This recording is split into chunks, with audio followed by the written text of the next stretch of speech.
Добър вечер на всички зрители от канал 3. Сигурно се чудите тази вечер отново кой ще ми е гост. Гостът ми тази вечер, както и всички останали, е много интересен гост, обаче за него наистина много се радвах, че ми гостува тази вечер. Тук в предаване Четвъртата власт. Айде да не ви бави повече. Добре дошли, казвам на Александър Томов. Добре заварили. Да почна, може ли аз? Заповядайте. Поздравление, Радио Никита ТВ. Все едно Господ ви праща, защото в България има висока степен на монополизация на телевизиите. Две телевизии контролират почти 70% от общественото мнение. И когато някой им влияе, свободата пада, а четвъртата власт става втора, трета или първа и тя изчезва. Така че прекрасно име, живи и здрави да сте. И позволете ми в началото, тъй като и вие ме поканихте, в знак на благодарност, да ви поздравя и да ви подаря последната ми книга, която се нарича Преломния 21 век. Тоест, нещата, наистина, които стават в този свят и които са уникални. Много ви благодаря. Така че живи и здрави да сте, Радио Никита ТВ. Господин Томов, нещо писахте ли вътре? Писах. Добавих и вашата съпруга, ако позволете да кажа, с уважение към вас, като създател и водещ на Радио Никита ТВ. Още веднъж сърдечно ви благодаря. Какви ви бяха първите впечатления, когато дойдохте в тази ще кажа, че съм изненадан. Изненадан съм от дизайна на това студио. Абсолютно различно. Аз познавам всички български телевизионни студия. Много обещаващо. Изключително вълнуващо, че се появи такова нещо. Очевидно замисъл е творчески, мащаба е голям.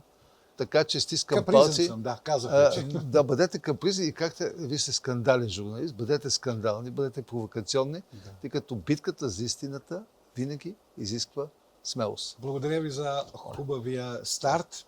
Господин Томов, той идва, да ви кажа, много хора, които са били тук. Винаги хората започват или се вършват с това нещо след предаването и казват, това е единствената медия, не искам да се стъкна по никаква форма, но казват, това е единствената медия, който не са като BTV и като Нова телевизия. Една телевизия, в която наистина се говори така, както трябва да бъде. И което не подреждате своите събеседници, тъй като най-гадното на Нови и на BTV мен въобще не ме страх да кажа, че те по някаква заповед, по някакви телефонно право винаги подреждат кого да канят и кого да не канят. И в крайна сметка се получава какво? Дума срещу дума. Ужасно явление в нашите медии. Тоест, изнася се една истина, разкрива се нещо голямо, след което пускат двама души, които казват, това не е вярно. И всичко приключва. Така че в България всички разкрития за корупция, за неща умират в самите студия. А вие се очертавате като надежда за истината. Така че бъдете живи и здрави. Дай Боже, благодаря ви. Господин Томов, вие имате една много голяма автобиография, тъй като не сте дама, имам ли право да ви попитам, без да гугълвам в Википедия, на колко сте години? На много вече. Нямам страх. Направо почва да се замислям. Значи на 27 години, обаче имате... Съм роден на 27 април, така че оцелихте точно. Имате една хубава автобиография. Бяхте създател на Българската конституция. Един от. Сам не мога да бъда. Да, разбира се, един от. Но единственият, който е на фактивния политически род, тогава бях много млад, но се гордея, защото тази конституция оцеля. Тя преобърна България. Днеска, въпреки нелепите опити да я променят, тя стои здраво и това е единствената стабилност в този момент на политическа криза. Така че гордея с тази конституция. Ще говорим освен това, за конституцията за малко. Много европейски политици са ме поздравяли в тези години за тази конституция, така че радвам се за нея. Професор на политология и на и макроекономика. И макроекономия. Това е Софийския университет Климент Охридски. Какво ме накара да пишете 14 книги?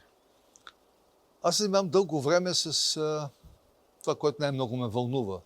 Какво стана с този свят след разпадането на Съветския съюз, след закриването на Варшавския договор, какъв свят трябваше да построим? И мисля, че не съм сбъркал. Това е третата книга от една трилогия, която се нарича Четвърта цивилизация, новите глобални сили Европа и сега Преломния 21 век. И смятам, че не бъркам в преценката, че това е един нов тип свят, мултиполярен свят, същевременно свят, в който се смесват култури, момента започва период на изграждане на нов световен ред. Това ще продължи вероятно 2 десетилетия, може би повече. Да. Целият свят ще бъде променен. Казвам на вашите зрители, необичайно. Никога не сме имали такива две явления. Толкова големи промени за кратък период от време и такова ускорение на промените. Те идват от новите технологии. От изкуствения интелект, от интернета, от квантовите компютри, ако щете от новите ракетни технологии, от космоса, който се развива с бесни темпове. И това, че имаме вече нова структура на света, имаме 4 глобални сили. Европа, за съжаление, все още не е, но може да стане бързо. И аз се боря за това.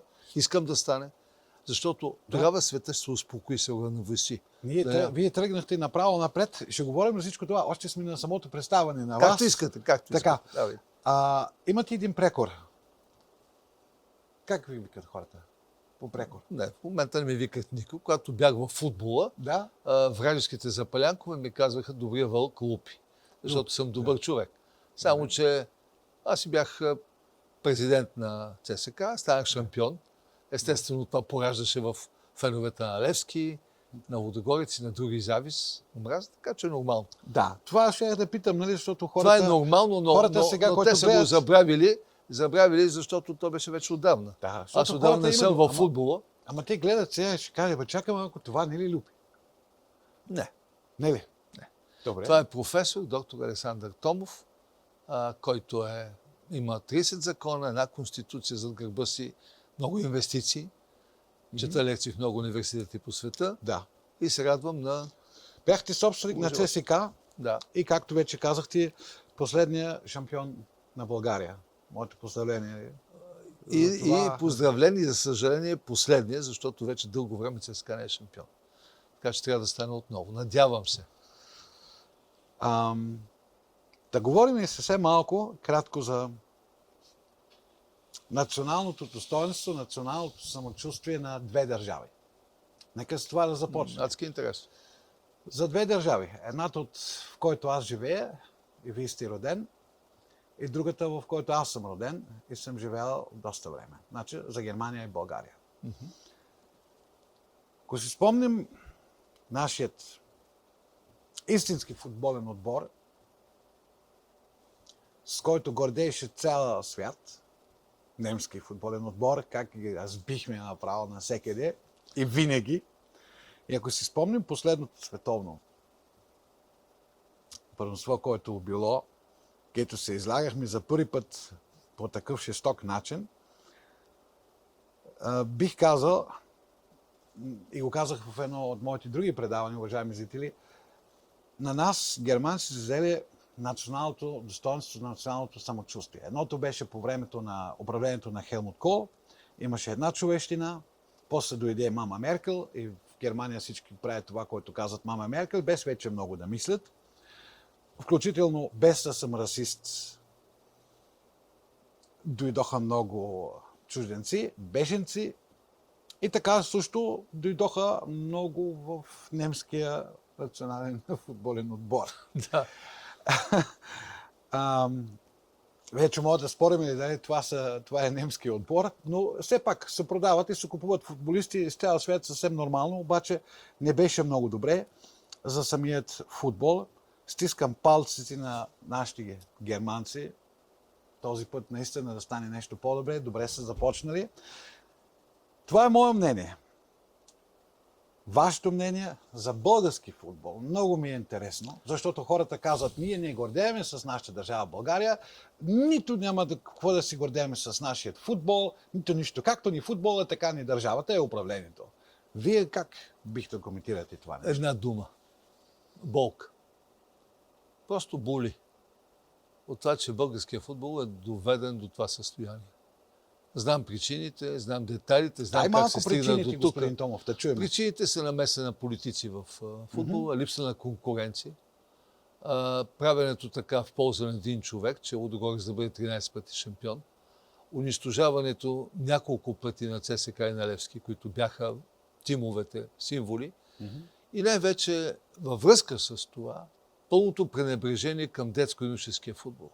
Значи германския футбол, хубав, лош, напред-назад, той вади всяка година 100 таланта, 200 таланта. Да. България в момента няма никой. Ние нямаме дори 5 големи футболисти в Европа да играят. Да. И това е срив, защото самия национален отбор Да. няма кой да играе. Ако вземете отборите, Да. ще видите, в Лудогорец има 2 българи. Да. Общо се събират от 30. В ЦСКА няколко, 3-4, в Левски 5-6. Тоест няма ги, няма нашите. И това е удар върху спорта, върху нацията, върху самочувствието. Защото когато нямате... Не, че аз също не съм расист. Аз разбирам, че трябва да е интернационален. Но този футбол се Да. прави за гражданите, за хората. И когато вие нямате тези таланти, ние сме единствената така сериозна европейска държава с традиции в футбола, която сега не присъства в Германия. Да. И това е болка. Всеки ден Разбира гледаме. се. Всеки ден гледаме и казваме, защо Защо Румъния, нашите не са защо там, да. Румъния там, Словения там, Словакия там, Чехия там, България няма. Добре, обаче от другата страна, значи в България има много кадърни хора. Ето има много добри IT специалисти. Има и добри лекари. С голямо съжаление те живеят, нали, множеството от тях вече в чужбина, работят там и спечелят от там парите за тяхните... Значи не мога да кажем и този народ е глупав или не е кадърно. Значи има много кадърни българи. Защо обаче не е в футбола? Не може да се израсна навсякъде някакви умни, кадърни Причините българи, са- ама в футбола не. Каква е причината? Причините са едни и същи. Това е много талантлив народ, повярвайте. Не, че съм Така е. българин. Така е. Страшно кадърен, страшно талантлив, страшно упорит. Да, Народ, който е преборил робство 5 века, който е Да. устоял. да. Този народ в момента е подложен на нещо, което е ужасно. Най-голямата конкуренция в момента не е за IT специалисти. Най-голямата конкуренция в света е за политика. хората, за младежите, за студентите. А ние имаме 2 милиона и 200 хиляди напуснали страната. Аз ще ви кажа защо. Поради ужасна, гнусна Политика, така политика на България. Така е. Поради липса на елементарна грижа. Ето аз ви казах за футбола. Превърна се в търговия Да. на неуспели футболисти от чужбина. Нищо Да. повече. Докато ако има държавна политика, това Да. няма да е така. Ако има политика на министерство, няма да е така. Да. Между впрочем, трябва да ви кажа, че няма държава в света. Ето, вземете Великобритания, чието пример познавам. Те направиха едно време под ръководството на Тони Блеер специални правителствени заседания как да подкрепят футбол. И днес имат невероятна лига. Ние в България имаме корупция, ние имаме нагласяване на резултати и един, нека да го нарека така, малко съм му забравил се лидер, 13 пъти е шампион. Всичко друго е убито. Ама не казват ли хората, аби футбола на всеки ден едно и също, той вече стана просто и бизнес. То няма нищо общо с спорта, като спорт едно време. Какво е твое мнение по това? Това не пречи. То е едновременно и бизнес, и социално занятие. Когато умееш да съчетаваш тия две неща, тогава хората са щастливи. Когато го превръщаш само в постен бизнес, не да си играе честно, а да изкараш 1 милион от трансфер на някой футболист, тогава не става. И в крайна сметка губиш. Между другото, страните, които най-много печелят от футбол, такива като Италия, Испания, Германия, Англия преди всичко, Франция вече. Това са страни, които точно това съчетават. Двете неща. Едновременно да правят голям мащабен детско-юношески футбол и също времено да правят елитен футбол. Да. Съчетанието между двете неща във всеки спорт е задължително.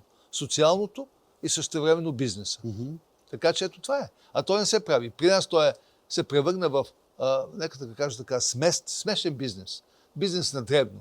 Ето, вземете ЦСКА последните години. Щом се появи някой, що годе приличен футболист, те го продават. Това не се прави. Трябва да издържиш, трябва да направиш колектив, трябва да направиш стратегия. А това го няма. Така че това е причина. Това според вас зависи ли за всички спортове, като общо спорт в България? За баскетболистите и Кризата, за... абсолютно. Кризата на спорта в България, ето да оставим случая с футбола. Тези дни в Италия имаше европейско първенство по лека атлетика. Почти ни няма. Радваме се на едно 4-то место. Гордеем се, че го имаме. Да. Вземете Олимпиадата. Нашите делегации преди години, ние сме имали по 7, по 8, по 10 олимпийски медала, златни говоря, сребърни, бронзови. В момента се борим за 1, за 2. Добре, че имаме художествена гимнастика. Почти нищо няма. Нямаме атлетика преди всичко. Така че това е част от липса на държава, липса на държавна политика. Именно това исках да питам сега, като бивш собственик на ЦСКА. Пука ли, ако мога да се използвам този шаргон, мислите ли, че е пукала някога на някакво българско политическо управление за българския спорт? Защото много е важно, спортистите представляват Те са лицето. Лицето, те, ако щете, са пука ли им на най-големите тях? лихват. Според мен, Как го усети, когато беше председател или собственик на ЦСКА? тогава как го усети? в България има вътрешна война Да. и тогава те просто искаха аз да се махна, защото се страхуваха от международна популярност и много пари. Страхуваха се да им взема властта. Това беше. Да, може да не го вярвате, но това е основната причина. Значи, ударите, които направиха и срещу ЦСКА, и срещу Левски, бяха изключително политически удари на най-високо ниво. Тоест, премиер, президент, там гледате какво става. И те го правят, защото искат да контролират фенската маса. А още по-точно, феновете да не са срещу тях, тъй като са много хора, много избират. Разбира се, власт. Това е играта. Власт, Така че това е причина. Да, А днеска как е? Днеска е така. Имаме един клуб, който всяка година става шампион, вече много години. Имаме много слаб национален отбор. И имаме бягство на младите хора. Те са вече фенове на Реал Мадрид, фенове на Ман Юнайтед, фенове на Байерн, ако искате. Всички в момента гледат, но не гледат български футбол. Нашите стадиони са полупразни, а там, когато отидете, виждате какво става. Аз мисля, И че днеска- когато играе ЦСКА Левски, не са празни. Само ЦСКА Левски един матч и то не е достатъчно, както е било преди. Но само в този матч. Да. Обаче, ако гледате други матчове, Да. и на ЦСКА и на Левски, стадионите са полупразни. Да. Освен това, вземете другия въпрос. Стадиони. Ние нямаме стадиони в момента. Разбирате. Да. Вземете, айде ще дам пример, Германия ясно. Обаче вземете една Унгария. Унгария направи страхотни стадиони в последните 10 години. И сега в момента там се правят първенство след първенство, турнир след турнир. Аз бях на един там матч, трябва да ви кажа, възхитителни стадиони, модерни. И там наистина моите хора отиват с удоволствие. Преди да отидем в следващите теми, да приключваме тази тема, давам ви ето тази камера. Добре. Може да се обърнете при нас. Ние не сме и депутати, защото те не са депутати, те са депутати, но ние не сме и депутати. Вие сте четвърта власт. Давам ви възможност да се обърнете към тази камера и да се обърнете към тези хора, които трябва да променят нещо. Тоест, това са политици, имаме ново народно събрание, 50-то. Обърнете се към тях, кажете това, което трябва да се прави. Може би един от тях или няколко от тях наистина ще ви послуша.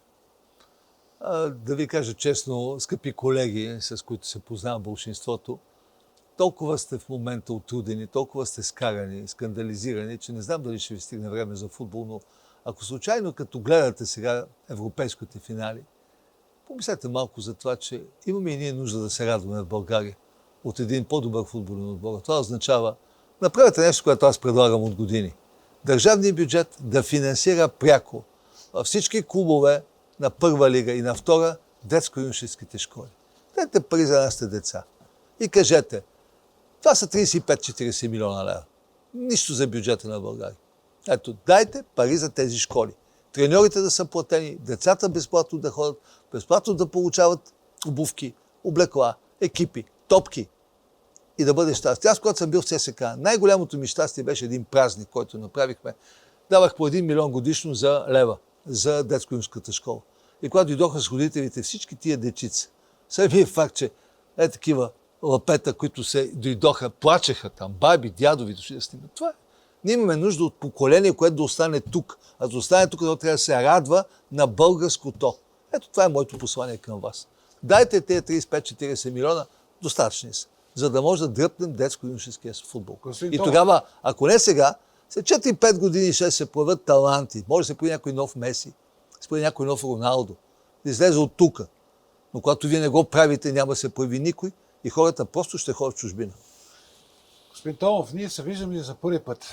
Надявам се някой от тези депутати, каквито да е, са ви чули. Да, но? И надявам се другата част да не казваме да, господин Томов, така ще направим, ама първо ние да сме добре, ще се погрижим и за нашите къщи, за нашите внуци, за нашите деца, може би тук и там малко за пенсионери. И ако остава нещо, и тогава за футбол, сигурно има и такива. Както и да е. Надявам се, те ви чухат.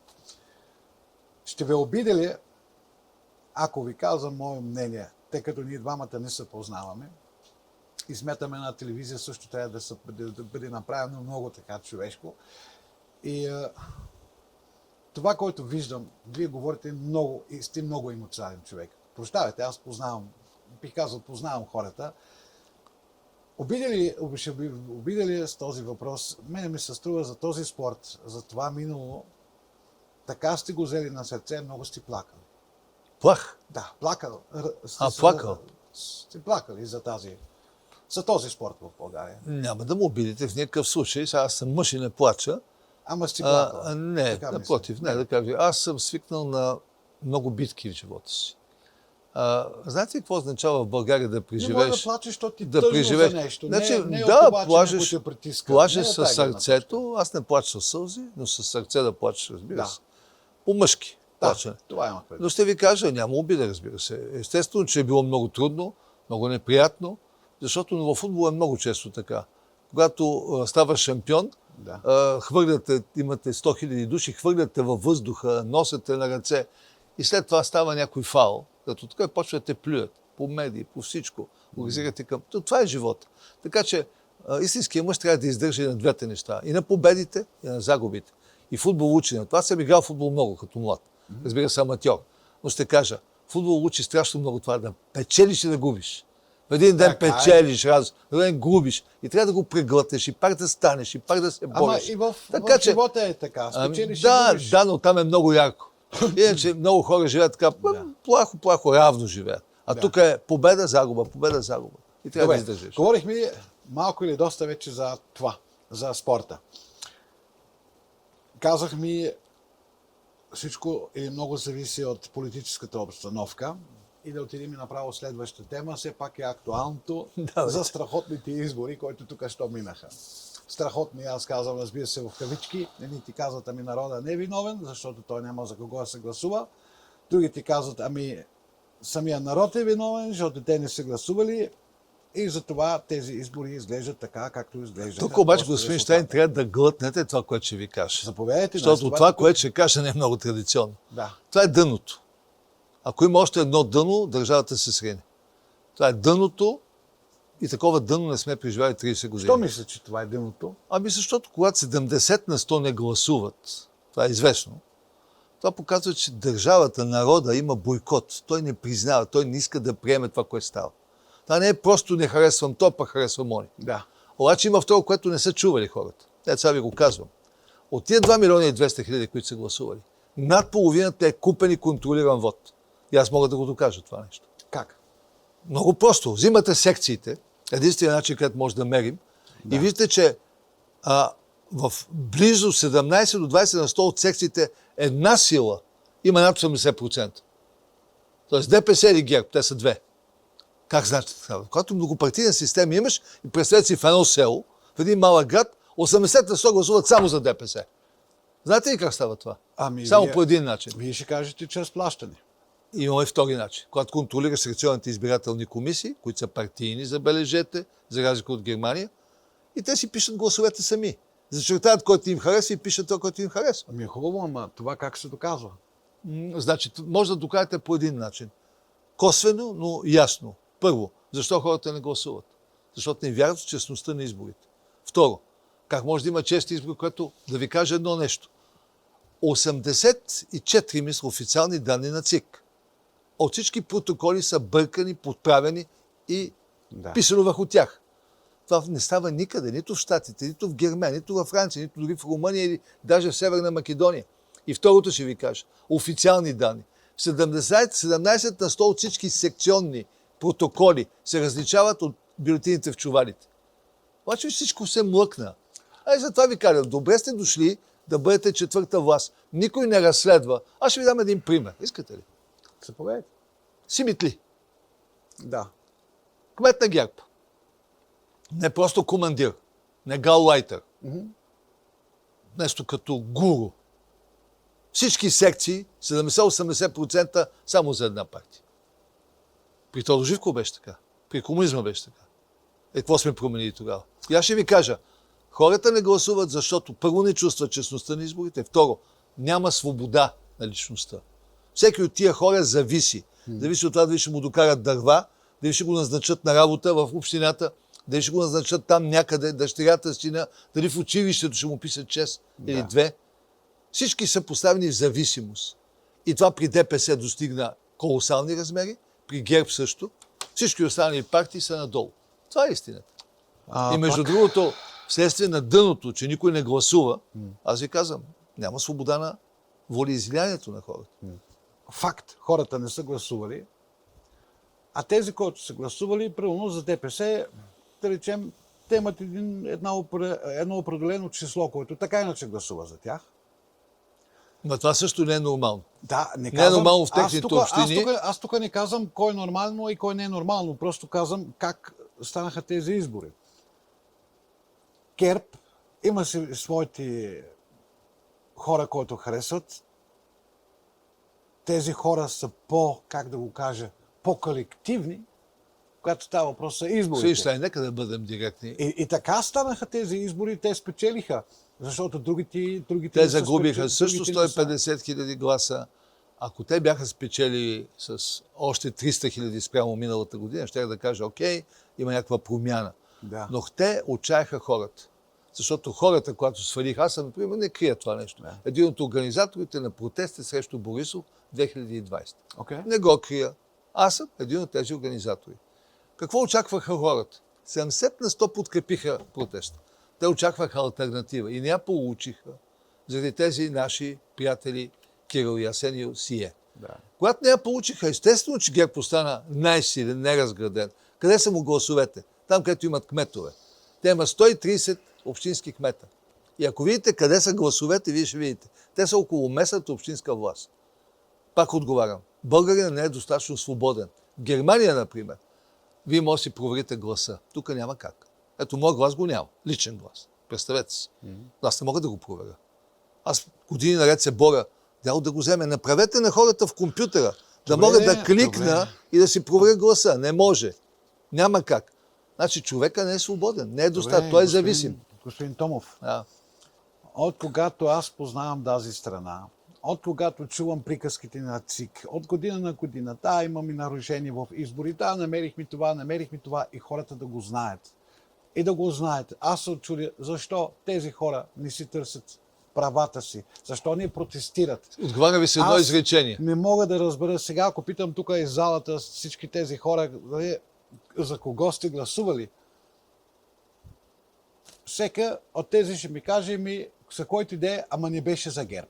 Ако излизам навънка и питам, съвсем неутрално, вземете си един GSM и питате хора за кого гласувахте, всички ще кажат пак не е за ГЕРБ. Може би наистина има един или двама. От тези, които питаш, от 30 души. Затова аз наистина се очудвам. Пак ГЕРБ. Откъде на къде, как спечелиха тези избори? За мен това не е окей. Но когато говорим за такива неща, които вие казвате, значи ние трябва да имаме доказателство. И дори да имаме доказателство, този народ пак няма да се дигне. Само да обясня. Едно изречение. Когато тези секционни избирателни комисии, забележете, които са 12 000 и в които участват над 100 000 човека, се определят партийно и 70 на 100 от тях ГЕРБ държи председателското място сега на тези избори. Това означава, че те не само гласуват, те броят. А когато партийно се брои, изкушението да запаза властта си е огромно. Значи, в цяла Европа това го няма. В България това се поддържа. Борили сме се за това. Протестирали сме. Те не отстъпват да си дават пари от бюджета само на тях, а останалите да си бъркат по джобовете и да броят стотинките, да си броят сами гласовете. И когато ми казвате, няма доказателства, те контролират прокуратурата, какви доказателства. И да ги предявим, те контролират ЦИК. Тази ЦИК, за която говорите, тя е партийно. Партийно те пишат. Да. Борисов пише кои от тях да си бъдат там, Нинова кои да си бъдат от тях. И всички. И в крайна сметка това е полудиктатура. И България не може да се отърве от това. Кажи ми защо хората са толкова търпеливи тогава? Защо никой не прави нищо по това? Хората са смачкани и са не толкова търпеливи, колкото отчаяни по една проста причина. 2020 те се дигнаха, напоследък имаше 200 000 души, аз бях там. Поискаха промяна и не я получиха. Имаше лъжа. Кирил и Асен излъгаха хората. Те казаха, ще изчегъртаме, ще махнем ГЕРБ, ще променим системата. Те се провалиха и фактически той си остана. Той ни управлява, знаете ли колко години? Сега Слави Трифонов, 20 години. Слави Трифонов не ли е излъгал сега народа? Той е ваш колега, вие знаете повече. И величи. Не, аз питам вас. Нали, аз не мога да отговоря нищо. Аз само знам, че това, което той казва, няма да има първи мандат, няма да има втори мандат. Ако президентът го даде на нас, ще направим правителство. Всичко това звучи странно, но ще ви кажа нещо друго. Когато имате ниска избирателна активност, Всичко е възможно. тази власт е слаба, защото колко е, според вас, ето питам и хората в залата, колко процента са гласували от имащите право на глас за ГЕРБ, знаете ли? 8. Колко са гласували за втората партия, ДПС? 6. Колко са гласували за третата партия? 5. Тоест, това е слаба власт, защото зад нея стои народа. Народа просто не гласува. А не гласуваш, защото не иска да приеме тази порочна система. Ще ви кажа една стара френска мъдрост, когато всички грешат, всички са прави. Не може да се обвинява народа. Трябва да има някакви фундаментални причини. Кой гласува, знаете ли? Най-голяма активност е при българските турци. Много голяма. Да, те На са прати, 3-4. да. Имат колегиалност. На второ место българските роми. И най-малко гласуват българските българи. Какво повече да кажа? Тоест, това са хора, на които не им стига свободата, самочувствието, ако се подкрепят. И трябва да се прави нещо голямо. Ние обичам спекулации. Знаеш, когато гледам българска телевизия и когато журналисти спекулират с едното, трето и четвърто и си говорят без факти, на мен ми става безинтересно. Но има един въпрос, който имам към вас. Пеевски, дали държи някакви компромати срещу Бойко Борисов? Никой не може да каже, но Пеевски, благодарение на ДПС, контрола върху ДПС, който той има, финансите, които контролира, очевидно в момента е в много силна позиция, като дърпа конци. Какви конци ще видим скоро и докъде ги има. Щом те са втора власт, може да станат първа власт, дали? Възможно е да има всичко срещу Борисов, то ще проличи. Само мога да кажа едно, ако ме чуе Дилян, нека да го чуе. Няма как да управляваш начало с ДПС в България. Това ще породи страшно тежки проблеми. И смятам, че трябва да се намери път към нещо различно, към съгласие, за големи промени в страната, които да върнат поне 50%. Знаете ли колко гласуват средно в Европа? Сега за евроизбори средното е 50, има 60, 70, в щатите 84. А ние при нас разбира се, реално е по 30. Да. Това е което е. И от тях, като вземете, че половината са накарани, купени, платени за по 100 лева, е как тогава да има силна власт. Няма откъде да дойде господин Щайн. Значи толкова чудеса станаха в тази страна с избори, години назад, така нататък. Те са едно и същи. Именно. Нека, знаеш какво? Нека да го направим този експеримент до края. Кажи го. Нека да бъде така, както е в момента. Мене ми е интересно дали ДПС няма да стане първата. Значи аз имам надежда в този български народ. Знам, че този български народ е много търпелив. Интересно ми какво ще прави български народ. Представете ли се ДПС, чувате ли ме добре, ДПС, турска партия, да бъде на власт в България. Дали още ще бъдат, дали български народ ще позволи това нещо да бъде? Според мен това е страшно рисковано. Прилича ми на голяма бомба, която може да избухне. И ще ви кажа защо. Именно, не е проблема, че има български турци. Аз имам приятели български турци. Разбира се, не е въпрос от това. Имам прекрасни примери за много кадърни хора. Да. Но това, че тя се контролира с две неща. Тояга и пачка. И мога да ви го докажа лесно. А това вече не е Европа, това е корупция. И има едни хора, които стоят за тях. Това е мърсотия.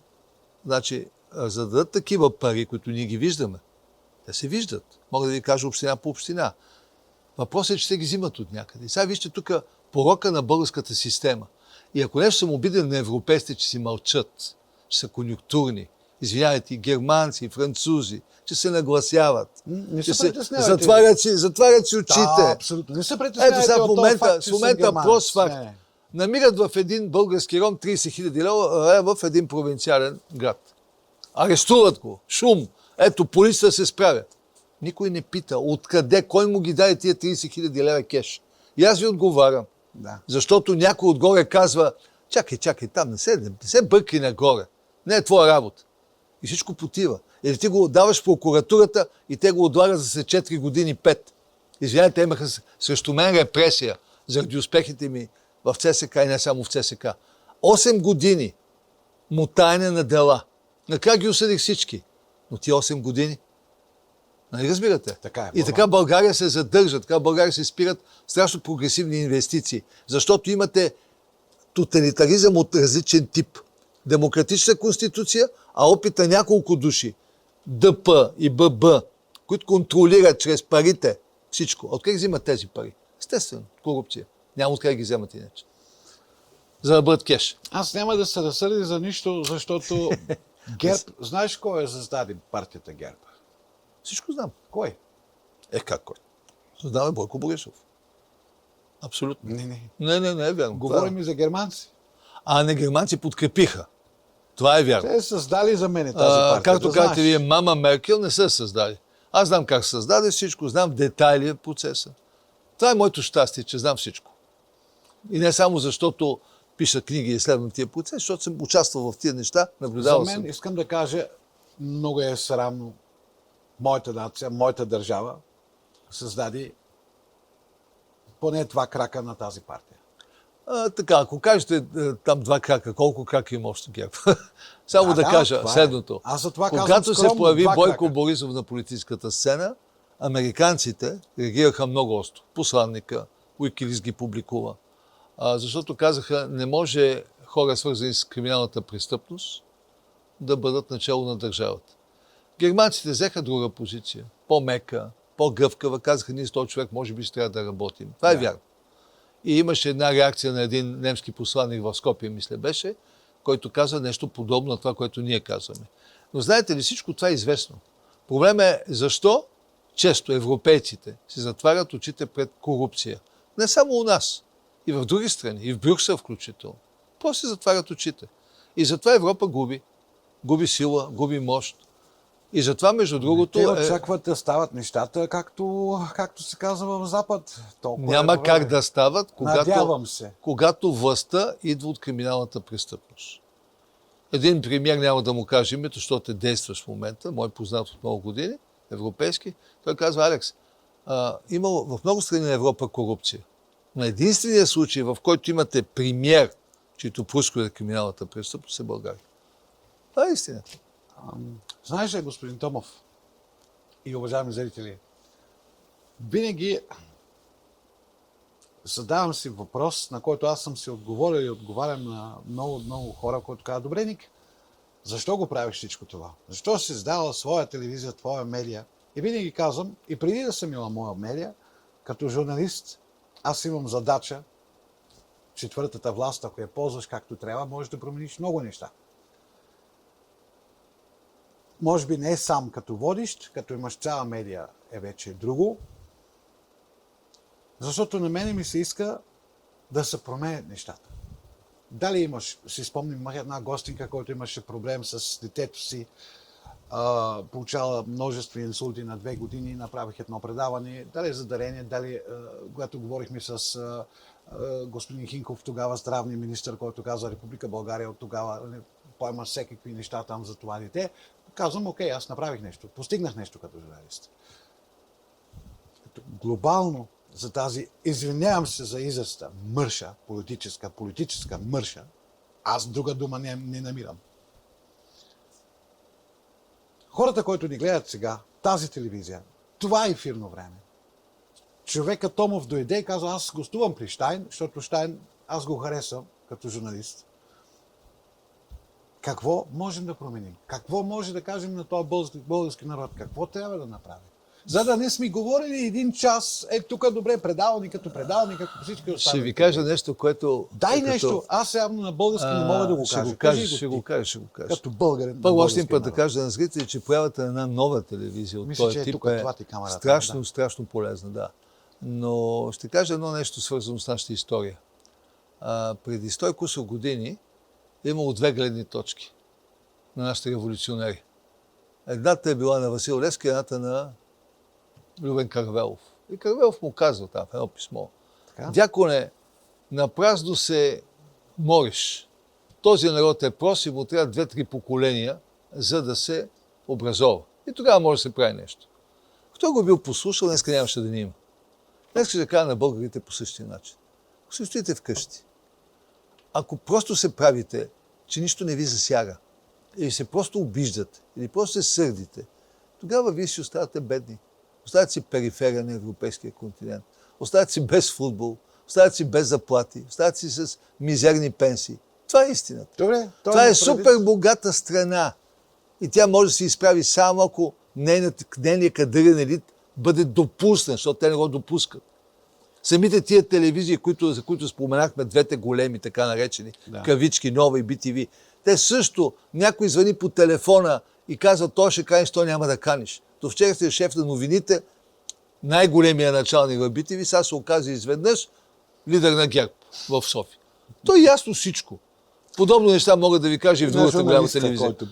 Вижте, журналиста няма как без четвъртата власт и без независими, драги зрители, журналисти. Така че подкрепете тези хора, ще ги наблюдаваме. Нас ни интересува някой да даде трибуна на независимата битка за една различна България. Че България е корумпирана, всички говорят, че се вижда с просто око, всички. Така. Но че това се води до 30% гласуване, това вече е обидно.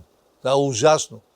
Да, има едно оправдание, че едно време, когато сме се борили срещу турско робство, имало дякони, имало даскали, имало една малка прослойка, от която всичко е излязло. И сега трябва да стане така. Но това да кажеш, че няма за кой да гласуваш, айде бе, винаги има за кой да се гласува. Така че, българи, не си стойте вкъщи. Не ходете за гъби и не се разхождайте, когато трябва да гласувате. Трябва да направите? Във всички случаи... Какво трябва да направят? По-конкретно, ясно. Във всички случаи, предвид на това, че в момента има хаос, и този хаос няма как да бъде спрян. Няма как с 8% да управляваш България.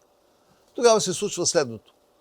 Ще се формират в близка перспектива, по моя оценка, големи коалиции от народен тип, максимално широки, защото няма как, когато страната е в това положение, се борим за някаква зелена идея или за някаква там социал-демокрация или за някаква либерална демокрация. Просто идеологията трябва да отстъпат на прагматизма, на коалицията, на събирането на народа. Да. И тогава трябва да се потърси една голяма промяна. Значи тя беше направена, господин Щайн. Не ми се иска да обиждам един човек с много голяма власт в момента. Защо пък не е въпрос за обида, когато имаш едно всичко, мнение. добре, ще го кажеш. Значи, щом казваш, аз ще кажа, ще Б. Той самия ще го призна като грешка. Виж как провокирам. Окей, това ти е работа.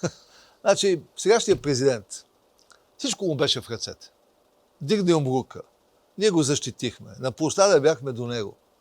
И в ръцете му беше да предложи алтернатива.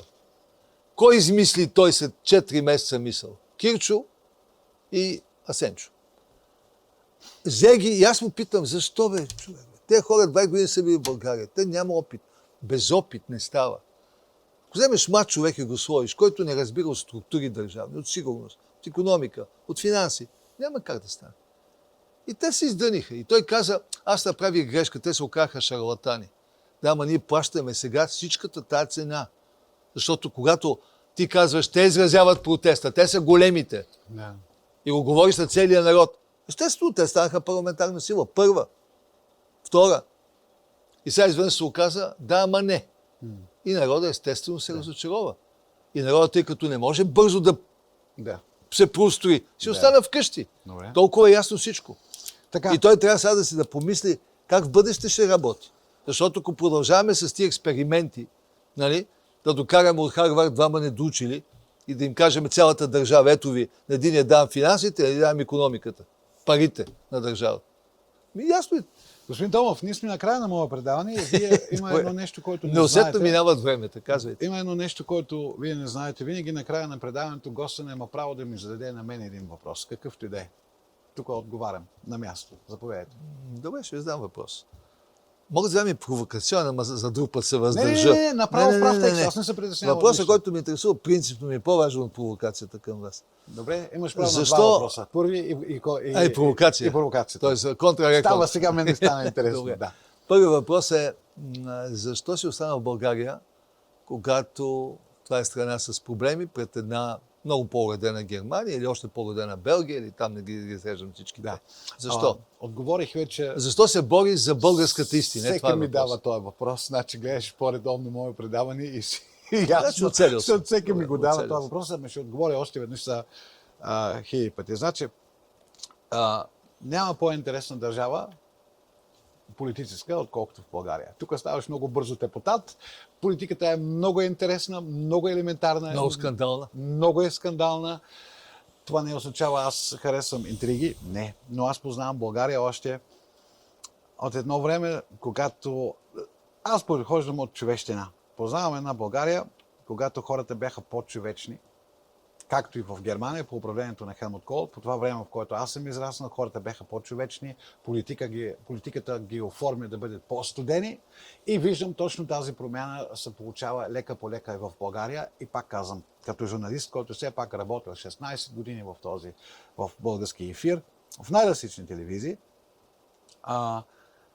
имам цел. И моята цел да живее този народ достойно и така, както той се заслужава да живее. Сега знам, българин ще каже ми, ние точно това се заслужаваме да живеем, точно по този начин, защото нали, ние сме тези, които са виновни, ние сме тези, които нищо не правим, ние сме тези, които не излизаме на стачки и така нататък. Аз ви казвам, оставете те политици, оставете тази лъжлива народно забрани, уважаеми зрители. Пак ви казвам, властта е във вас. Ако вие искате, като валък, може да ги обърнете всички само за една нощ. Това мога да ви го кажа. Как ще го направите, това е, мислете вие. Не ви предизвиквам на протест, аз нямам такова право като журналист. И не го казвам. Аз пак ви казвам само това. Властта е във вас, в никой друг. Това е вашата държава. Те ви отнеха, както казахте и разбрахте тази вечер, и не е нещо ново за вас, от господин Томов. Те ви отнеха спорта. Те ви отнеха нивите.